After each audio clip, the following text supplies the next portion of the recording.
नमस्कार, बहुत स्वागत है आप सभी का। मैं हूं आपके साथ चेतन पाठक और आप देख रहे हैं एनएमएफ न्यूज। भारत और बांग्लादेश के बीच जिस तरीके से तलखियां अब जोर पकड़ती हुई नजर आ रही हैं और जो संबंध है वो निचले स्तर पर पहुंच रहे हैं। बांग्लादेश जिस तरीके से भारत पर गलत आरोप लगा रहा है और गलत बयानबाजियां कर रहा है, उसके बाद अब ये जो यहां के विदेश सचिव हैं विक्रम मिस्री, वो अब बांग्लादेश के दौरे पर जा रहे हैं और ये पहला आधिकारिक दौरा होगा जब से ये जिस तरीके से तलखियां जो हैं दोनों देशों के बीच बढ़ी हैं, रिश्ते जो हैं, संबंध जो हैं वो खराब हुए हैं। क्योंकि बहुत जरूरी हो जाता है कि हम डिप्लोमेसी को आगे रखें और डायलॉग्स के जरिए इस स्थिति को कंट्रोल करने की कोशिश करें। बांग्लादेश जिसकी स्थिति बहुत खराब है, लेकिन वहां पर रेडिकल्स ग्रुप का एक तरीके से शासन वहां पर है। वहां की जो सरकार है, जो अंतरिम सरकार है और जिसके मुखिया हैं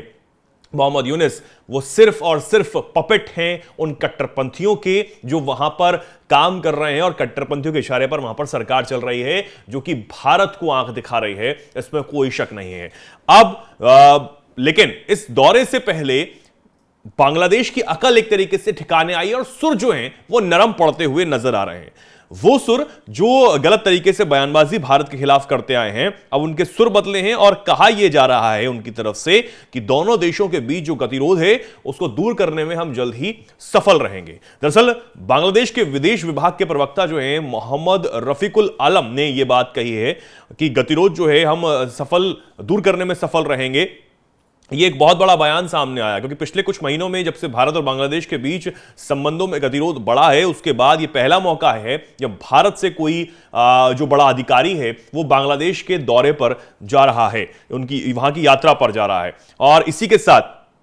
विदेश मामलों के सलाहकार मोहम्मद तौहीद हुसैन ने भी यह प्रतिक्रिया दी और कहा कि हमें उम्मीद है कि हम इस गतिरोध को दूर करने में सफल होंगे। ऐसे गतिरोध को दूर करने के लिए एक दूसरे से मिलना बहुत जरूरी हो जाता है, बातचीत करना बहुत जरूरी हो जाता है। और उन्होंने कहा कि मुझे उम्मीद है कि दोनों देशों के बीच सार्थक चर्चा होगी। पिछले कुछ महीनों में जो तलखियां हैं वो बहुत ज्यादा बढ़ गई थी, लेकिन अब इससे कहा जा सकता है कि भारत का यह जोर है कि अभी तो यात्रा पर पहुंचे नहीं, यात्रा होने वाली, उससे पहले ही इस तरीके के जो सुर हैं वो नरम पड़ते हुए नजर आ रहे हैं, अकल ठिकाने लगाती हुई नजर आ रही है। क्योंकि बांग्लादेश को अच्छे से पता है, जो वहां पर रेडिकल ग्रुप्स भी हैं उनको भी ये बात पता है कि चाहे वो जितना मर्जी चिल्ला लें और गलत बयानबाजी कर लें, लेकिन भारत के बिना उनका गुजारा है नहीं। चाहे वो पाकिस्तान से अपने नजदीकियां बढ़ा रहे हो, चीनी हो या अन्य सामान जो है उसका व्यापार करने की बात कर रहे हो, निर्यात आयात की बात कर रहे हो, लेकिन फिर भी उनको यह पता है कि उनके देश की हालत इस वक्त क्या है। कहें तो फटीचर हालत बिल्कुल हो रखी है और उसके बावजूद आप भारत के साथ संबंध जो है सिर्फ कट्टरपंथ की वजह से खराब कर रहे हैं। वहां पर बांग्लादेश में जो हिंदू रह रहे हैं, जो अल्पसंख्यक हैं, उनको लगातार प्रताड़ित किया जा रहा है, लगातार परेशान किया जा रहा है। लेकिन वो भी उनको पता है कि अगर हमने ये बंद नहीं किया तो भारत अब चुप बैठने वाला नहीं है। और भारत चुप बैठने वाला नहीं है, इसका यह नतीजा है कि भारत के जो विदेश सचिव हैं, जो फॉरेन मिनिस्ट्री के विदेश सचिव हैं, वो अब सीधा बांग्लादेश जा रहे हैं बात करने के लिए कि भैया तुम्हें दिक्कत क्या है, कब ये सब बंद होने वाला है। और इस बात की जरूरत थी, इस बात की मांग हो रही थी, लगातार ये मांग जोर पकड़ती जा रही थी, तब ये फैसला यहां पर लिया गया और विक्रम मिस्री जो हैं वहां पर जा रहे हैं। और देखिए आप, उससे पहले ही ये सुर जो है बांग्लादेश की तरफ से नरम पड़ते हुए नजर आ रहे हैं और कहा है कि जो गतिरोध बढ़ा है उसको हम जल्द ही कम करने में सफल रहेंगे। यानी कि वो मानते हैं इस बात को, तो वो समझते हैं और बखूबी जानते हैं कि अगर हमने जल्द से जल्द इन चीजों को कंट्रोल नहीं किया तो ये दिक्कत जो है वहां पर सो कॉल सरकार चल रही है उनको होने वाली है। इधर से शेख हसीना लगातार बयानबाजी कर रही हैं, वो ये कह रही हैं कि अवामी लीग जो है उसको अब इकट्ठा होना होगा, एकजुट होना होगा, ताकि इन जो ग्रुप्स हैं या फिर जो ताकतें हैं उनको जल्द से जल्द कंट्रोल किया जाए। वहीं चाहे वो खालिदा जिया हो, अवामी लीग की कट्टर विरोधी हो, उसके बावजूद वो ये चाहती हैं कि जल्द से जल्द बांग्लादेश में चुनाव हो, लेकिन मोहम्मद यूनिस इस बात को होने नहीं दे रहे। और अब उन्हें धीरे धीरे समझ आ रहा है कि ये बहुत ज्यादा दिन तक ये सब कुछ चलने वाला है नहीं। पॉलिटिकल प्रेशर हो, इंटरनेशनल प्रेशर हो, वह बखूबी बांग्लादेश के अंतरिम सरकार पर बनता हुआ नजर आ रहा है और उनको जल्द से जल्द ये छोड़ना होगा। दूसरी बात यह कि जिसके इशारे पर, जिस डीप स्टेट के इशारे पर मोहम्मद यूनिस काम कर रहे हैं वो अब जल्दी खत्म होने वाला है। जनवरी यानी कि अगले ही महीने जब राष्ट्रपति पुतिन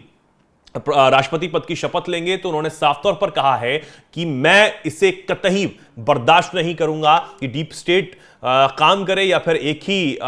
स्टेट में दो राष्ट्रपति काम करें, मैं बिल्कुल बर्दाश्त नहीं करूंगा इन चीजों को। और वो बिल्कुल इस बात के खिलाफ हैं कि बांग्लादेश में जो कुछ हालात बन रहे हैं या फिर बांग्लादेश की जो सरकार है वहां पर अपने ही देश में अल्पसंख्यकों की सुरक्षा के लिए काम नहीं कर रही है, वो इसके खिलाफ है और बार बार वो आवाज भी उठा चुके हैं। आप सोचिए, राष्ट्रपति